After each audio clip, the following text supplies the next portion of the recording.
the legacy character. Personally, it's one of my favorite archetypes in comic books. Absolutely nothing is more satisfying than seeing a former sidekick rise in a level of equal status to their former mentor. And there's no one that embodies this more than Wally West. Ask anybody who the fastest Flash is. 9 out of 10 times, even casual fans will tell you it's Wally West. When people look you right in the face and tell you that the Flash is unbeatable, they're not talking about Barry Allen. They're talking about Wally West. Now, why is it the case that when Death Battle puts my GOAT against Wally West, I have to accept defeat before I even start the video?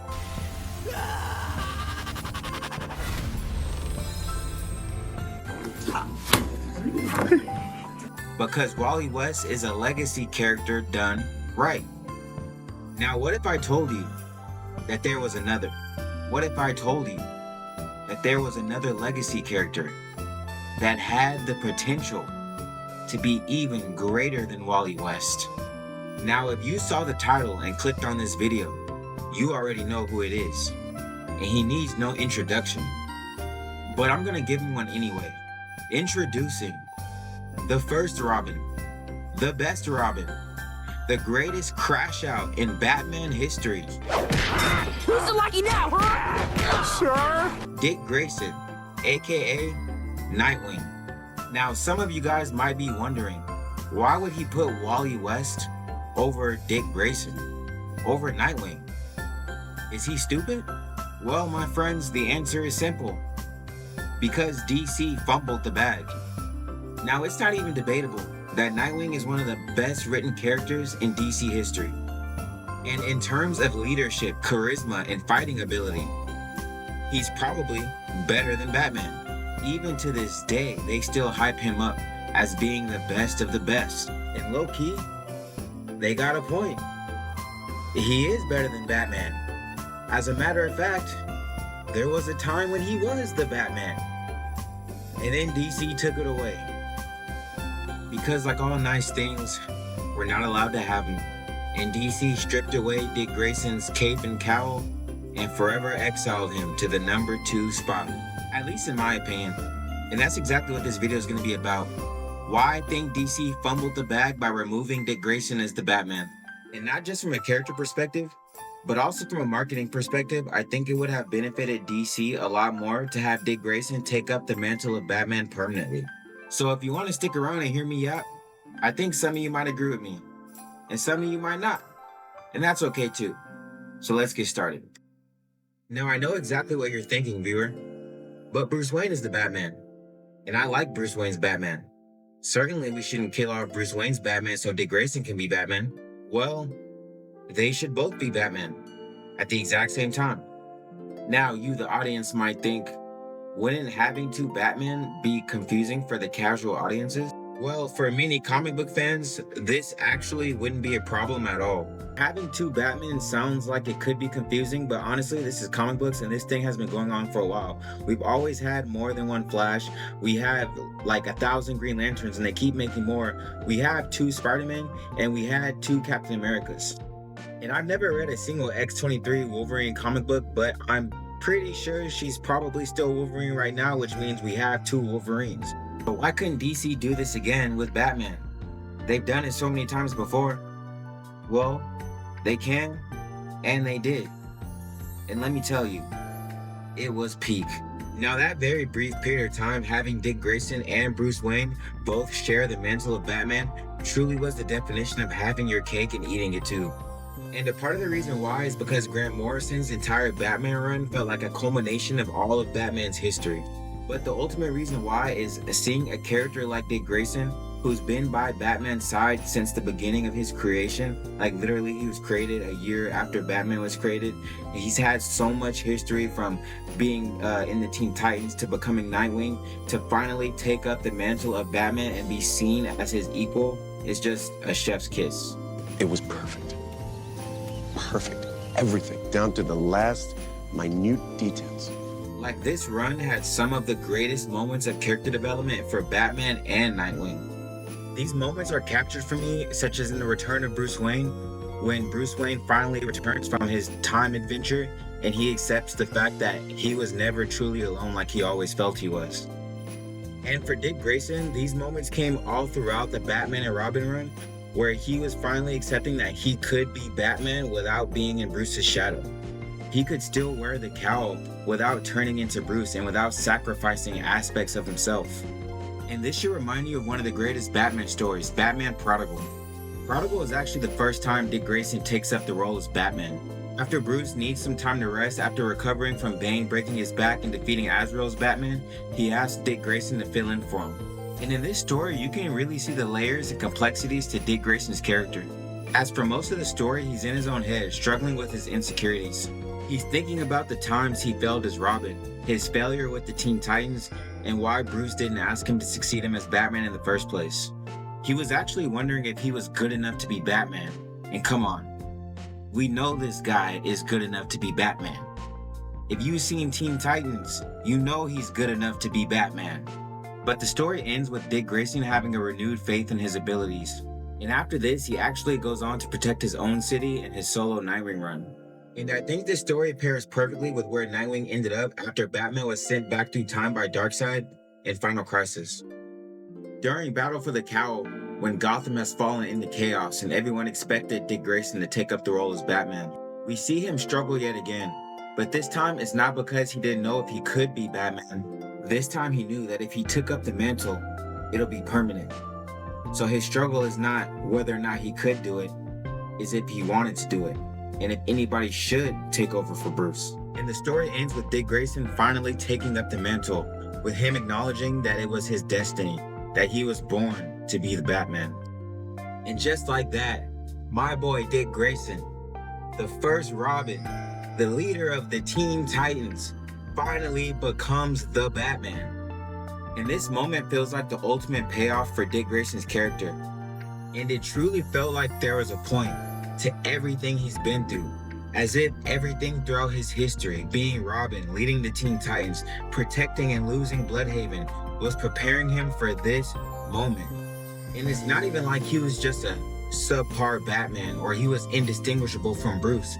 Once he learned to step out of Bruce's shadow, once he learned that he can be himself under the cowl, he became an even better Batman than Bruce, and even Bruce Wayne and Commissioner Gordon and the GCPD acknowledged this. I mean, 100%, he was taking that Wally West path of the student finally surpassing the master. And hey, just for the record, I'm not saying that Wally West fans have it perfect. I mean, when the New 52 happened, my guy was missing for almost all of it. But still, DC allowing Wally West to remain the Flash for so long cemented his legacy, not only as the Flash, but as the Flash who surpassed his mentor. That's why I was disappointed that after the New 52 reboot, Dick Grayson was no longer Batman. He went back to his role as Nightwing. And it just felt like a regression of the Batman mythos. And I know the New 52 was a regression in general, but for Batman, where most of his stories were still meant to be canon for some reason, it just made everything worse.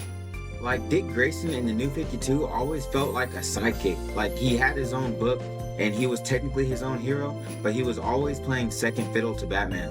And it really seems like everything that was meant for Dick Grayson's Batman was hastily given to Bruce Wayne's Batman.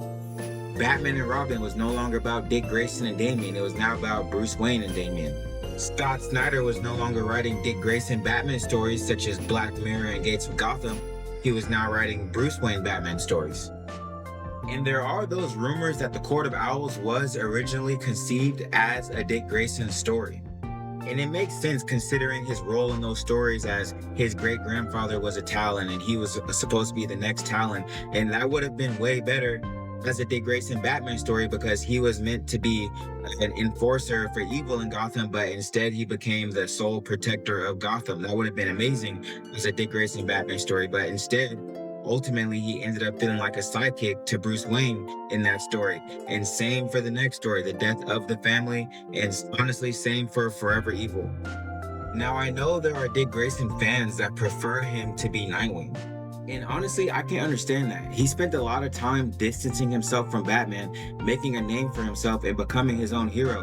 And casual fans still recognize the name Nightwing. Everybody loves Nightwing. But it's undeniable to me that the Dick Grayson Batman era represented a time where things were allowed to change, to evolve, and to grow. And it just seems to me that no matter how much DC tries to propel Dick Grayson beyond the status of Bruce Wayne, saying things like Nightwing is a clearer picture of what Batman was meant to be, it just pales in comparison to when this was actually shown when he was the Batman. But alright, let's talk about how DC really fumbled the bag and how they messed up all this opportunity because they didn't see the vision. Now just think about how dirty DC did this man throughout all of his various appearances outside of the comic books. Let's start off with the good. Batman the Animated Series, cinema. Teen Titans, cinema. The Batman, cinema. Brave and the Bold. He actually became Batman in this one, so cinema. Young Justice, Robin in season 1, cinema. Everything else after that, I mean, it's alright, like, overrated as in my opinion. But after this, in the post-New 52 reboot era of DC media, Dick Grayson gets absolutely no respect, and I mean no respect. And that's because returning him to the role of Nightwing doesn't incentivize the people making these games or movies to treat him as anything other than a sidekick. They just know they have to make Batman better than him. And a lot of times that's at the expense of Nightwing. I mean, take Arkham Knight for example.